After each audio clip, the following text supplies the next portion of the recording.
Playtime.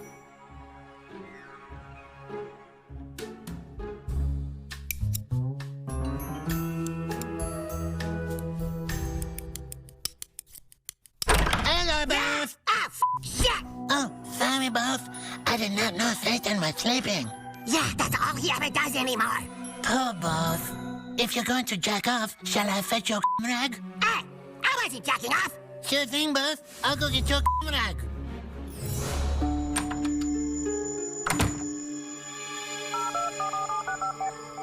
What is taking you so long?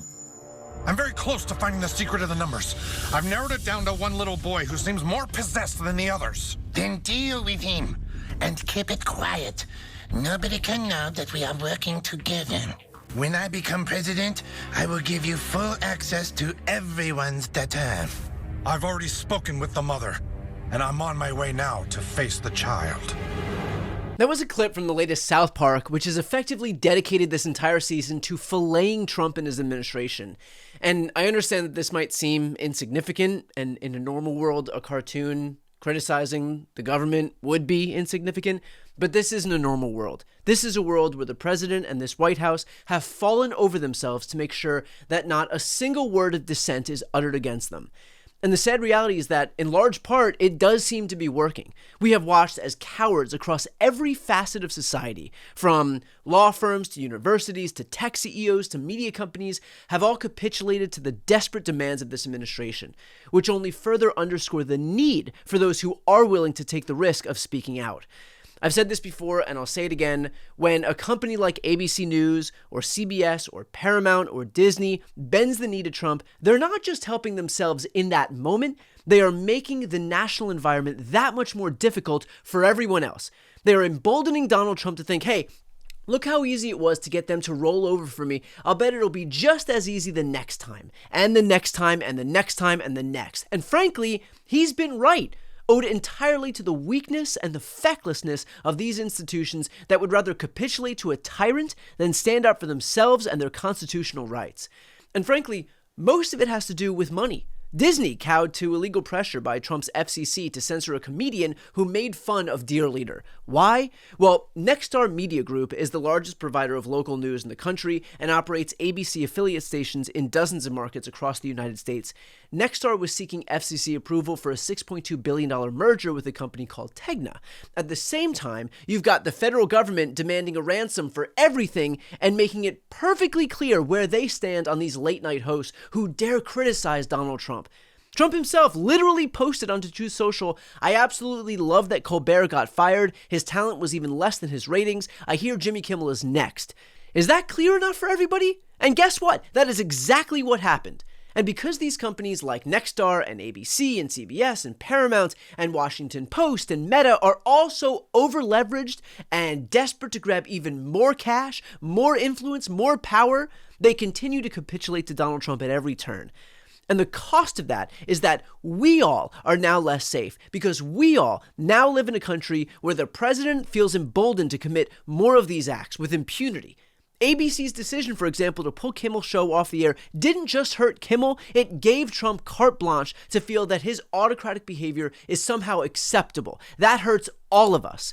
ABC and these other outlets are hurting all of us, all because they need another buck. Because, God forbid, they didn't focus solely on more money, more growth, more shareholder value. God forbid. To that end, I can promise you all watching one thing from my part. I will never be bought. I will never stop speaking out. I am not owned by some money-grubbing corporate entity that needs something from the federal government. I'm 100% independent, and independent media clearly has never been more important. So if you'd like to support my work, which is and always will be 100% free, please subscribe to this channel.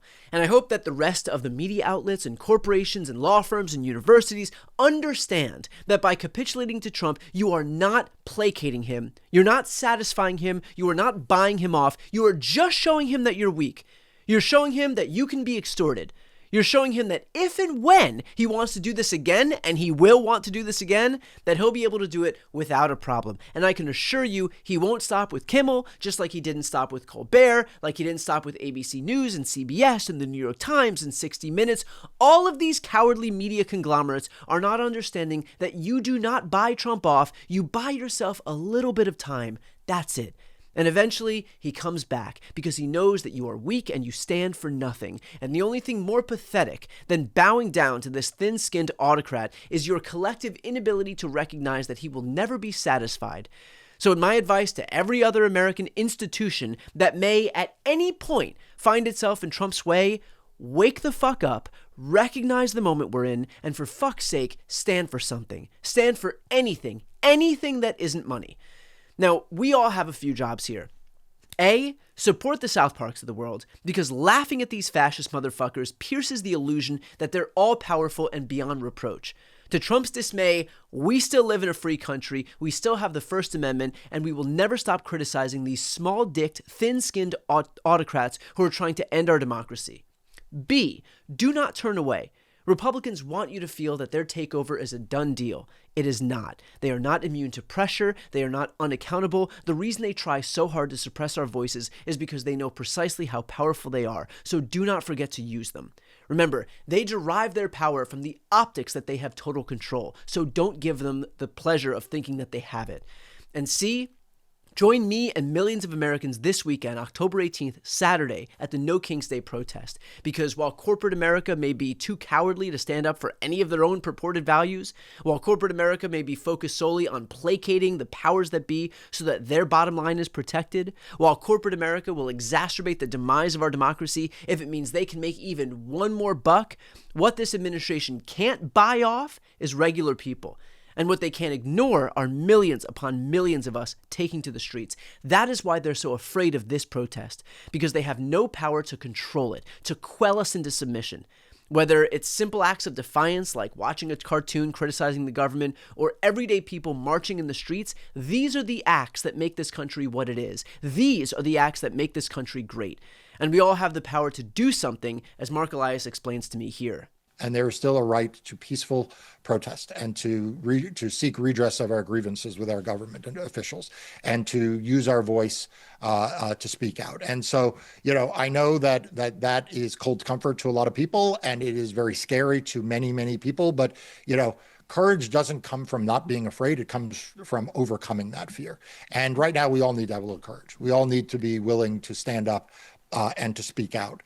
And, whatever scary term that Donald Trump applies to it, we need to recognize that he is still not a king, which is why this rally is so frightening to him, because it is about no kings. And I'm not going to ask you to play all those clips, but, just look at the freak out among all of these Republicans, all of these Republican leaders, to the idea that there is going to be a rally in which we say no kings, as if somehow saying that in the United States of America, which was founded on a revolution against kings, that is somehow unpatriotic. It is anything but that. It is very patriotic. And so these are very tense times. These are very scary times. They are depressing times for many of us often.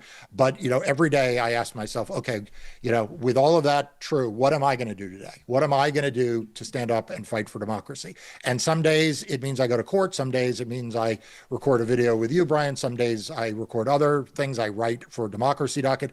And some days I'm like, I don't have any of that in me. And so I'm just going to post something on social media, or I'm going to text a friend and say, hey, you ought to think about doing something today. So, whether you are going out on Saturday to protest at a rally peacefully, or whether you can't, or you're afraid to, there's something you can do. So again, recognize the agency that you all have and use it. Because if it didn't make such an impact, Trump wouldn't be working so hard to take that power away.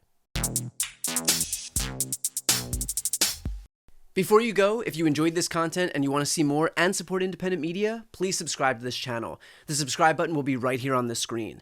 But second, the reality is that we are now in a political environment where this administration can lean on any of the social media platforms to suppress certain voices if they don't like critical coverage. That means my longevity here is in the hands of a few tech billionaires who are already making it clear that they are willing to cater to this administration. To that end, signing up for my newsletter is a way for me to reach you directly if that ever becomes necessary. I'll put the link right here on the screen as well, so please sign up. It's free, but there's also an option to do a paid subscription if you'd like to support me and my team.